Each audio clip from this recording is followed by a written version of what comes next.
ಸ್ನೇಹಿತರೆ ನಮಸ್ಕಾರ. ಅವಾಗ ಬಹದ್ದೂರ್ ಗಂಡು ಸಿನಿಮಾ ಬಂದ ಸಂದರ್ಭದಲ್ಲಿ ಡಾಕ್ಟರ್ ರಾಜ್‌ಕುಮಾರ್ ಅವರು, ಟೈಗರ್ ಪ್ರಭಾಕರ್ ಅವರ ಒಂದು ಇಬ್ಬರದು ಒಂದು ಜೋಡಿ ಕಾಂಬಿನೇಷನ್ ಇದೆ. ಅದರಿಬ್ಬರು ಯಾವ ರೀತಿ ಮಾತನಾಡ್ತಿರೋ ಅಂತ ನೋಡೋಣ. ಟೈಗರ್, ನಾನು ನೀನು ಆ ಬಹದ್ದೂರ್ ಗಂಡು ಸಿನಿಮಾದಲ್ಲಿ ಮಾಡಿದ್ವಲ್ಲ, ಅದು ನಿನಗೇನಾದರೂ ಜ್ಞಾಪಕ ಇದೆಯಾ? ರಾಜಣ್ಣ, ಅದನ್ನ ಈ ಜನ್ಮ ಅಲ್ಲ, ಮುಂದೆ 100 ಜನ್ಮ ಇದ್ದರೂ ಮರೆಯೋಕ್ಕಾಗುತ್ತಾ ರಾಜಣ್ಣ? ನೀವು ನನಗೆ ಆ ಸಿನಿಮಾದಲ್ಲಿ ಎಂತೆಂಥ ಪಾತ್ರ ಕೊಟ್ರಿ, ಎಷ್ಟೆಲ್ಲ ಹೊಡೆದ್ರಿ, ಹಾಡು ಯಾವುದು ಅಂತ ನೀವೇ ಹೇಳಿ ನಿಮ್ಮ ಬಾಯಿಂದ ಕೇಳಿದ್ರೇ ಖುಷಿ ಆಗುತ್ತೆ. ಅಲ್ವಾ? ಎಂಥ ಹಾಡಲ್ವಾ?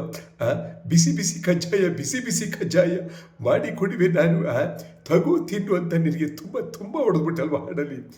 ನಿನಗೇನಾದರೂ ನೋವಾಯ್ತಾ? ನೋವಾಯ್ತಾ ಟೈಗರ್, ನಿಂಗೆ ನೋವಾಯ್ತಾ?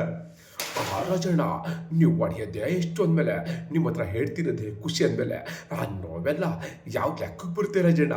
ನೀವು ಹೊಡೆದಿದ್ದೇ ನಮಗೆ ಖುಷಿ ಅಲ್ವಾ ರಾಜಣ್ಣ? ಹೇಳ್ತಿರತ್ತೆ ಆ ಏಟಂದರೆ ಈಗಲೂ ನನಗೆ ಮೈ ಜುಮ್ ಅನ್ನುತ್ತೆ ರಾಜಣ್ಣ. ಅದು ನಿನ್ನ ಪ್ರೀತಿ ಟೈಗರ್. ಆ ಸಿನಿಮಾ ಭಾಳ ಚೆನ್ನಾಗಿ ಬಿಡ್ತಲ್ವಾ? ಆ ಹಾಡಿಂದನೇ ಆ ಸಿನಿಮಾ ಹಿಟ್ಟಾಯಿತು ಅಂತ ಅನ್ಕೋತೀನಿ. ನೀನೇನಂತೀಯ? ರಾಜಣ್ಣ, ನಿಮ್ಮ ಮಾತು 100ಕ್ಕೆ 100 ನಿಜ. ಆ ಹಾಡಿಂದನೇ ಸಿನಿಮಾ ಹಿಟ್ಟಾಯಿತು. ಹಾಂ ಟೈಗರ್, ಈಗ ಸಾಕು. ಮುಂದಿನ ಭಾಗದಲ್ಲಿ ಬೇರೆ ಮಾತಾಡೋಣ ಅಲ್ವಾ? ಬೇರೆ ಸಿನಿಮಾದ ಬಗ್ಗೆ ಮಾತಾಡೋಣ ಅಲ್ವಾ? ರಾಜಣ್ಣ, ಹಾಗೆ ಮಾಡೋಣ.